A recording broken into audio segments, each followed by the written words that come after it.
Sometimes the idea of taking a day away, a solitude day, a retreat day, can be a little overwhelming. And so I just want to give you a couple thoughts on how that might be helpful to you, but also let you know you're not alone.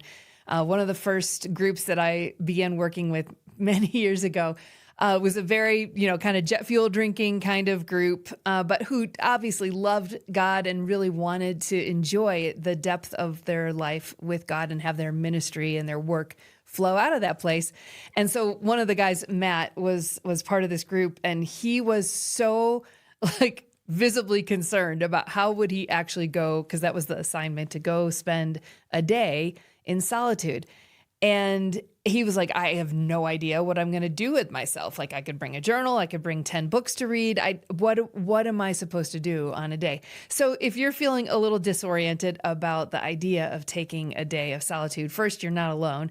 But second of all, be reassured. You can create for yourself. And what I created for Matt was a solitude survival kit. And you can survive a day of solitude. I guarantee it. Even if you're the most extroverted person or codependent who just only can do well if you're being validated by other people around you, you can do this. You've got it. So what you might include in a solitude survival kit are a couple of things. First of all, do not bring 10 books. You could eat away an entire day constantly thinking and engaging, consuming in a sense, and not really letting your soul get quiet and connect with God directly. So that's the goal of some time in solitude. And I know when I was first learning how to take some time for solitude, that was the hardest thing. Like I think I had maybe 4 hours. It was a half day when my kids were really young and my work was early on. And I finally, felt like it took an act of Congress to get 4 hours that I could just go and be by myself.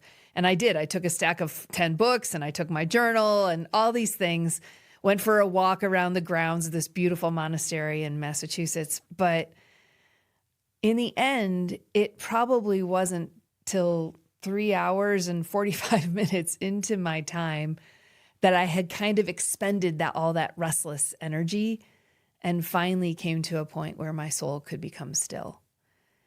And 3.5 hours into a 4-hour time, it wasn't too long before I had to kind of pack it back up and head home.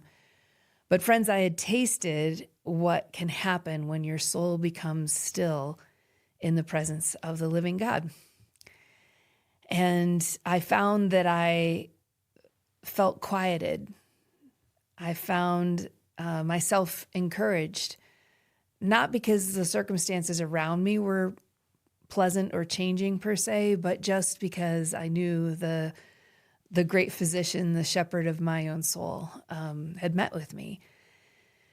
And over the years, then it becomes easier and easier to take whatever window of time and quickly or more quickly get to a point where my soul can be at rest. And so even if you take a whole day and 7 hours into an 8-hour day is when that restless energy finally expends itself and you can become quiet, know that you're making progress.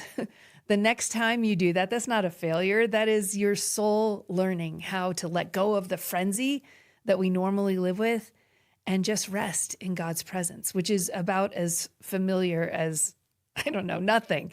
So this is a growing practice for you. You will increase your capacity for that stillness and that being with God in an unagendaed way. You might read something from a book, you might write in a journal, but no longer are those things you're doing to sort of keep the brain going. They are part of how you're engaging with God during that time. So if you need a solitude survival kit, I can recommend making sure you have water, maybe a protein bar or something to eat. Or if you're fasting, you don't need to do that. But I find it helpful to bring a version of the Bible, which now, probably on your device you have that could be something a little out of the norm for you, that might allow those familiar passages to have perhaps a new light shed upon them. But again, not for the pursuit of study, but for the pursuit of engaging God through the words of Scripture. So that can be helpful. I do think it's good to bring a journal and see what comes up for you. Pay attention to what's going on in your soul. Maybe there's questions that don't have the opportunity to surface in the busyness of daily life. And so pay attention to what those questions are.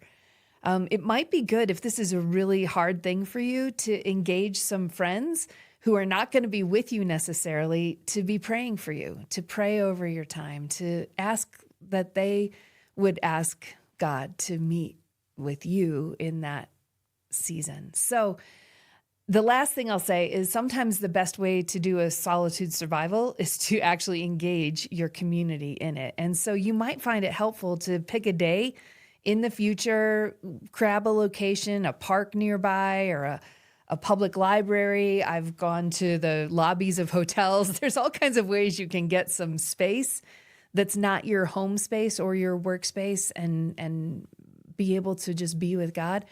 But sometimes it helps to have the accountability of others where, they're across the room, they're in a different meeting room, they're in another location of an outdoor park, but you sort of engage in this together. And there's just momentum that comes from engaging with solitude or engaging in solitude with your community. So whatever way you engage solitude, throughout the ages, anyone who is serious about the spiritual life has known that it's vital to step away, to step apart from the demands of life, lay down all those other voices that are screaming for your time and attention, and you'll find the ones that are on the inside, and just retreat. Spend some time alone with God.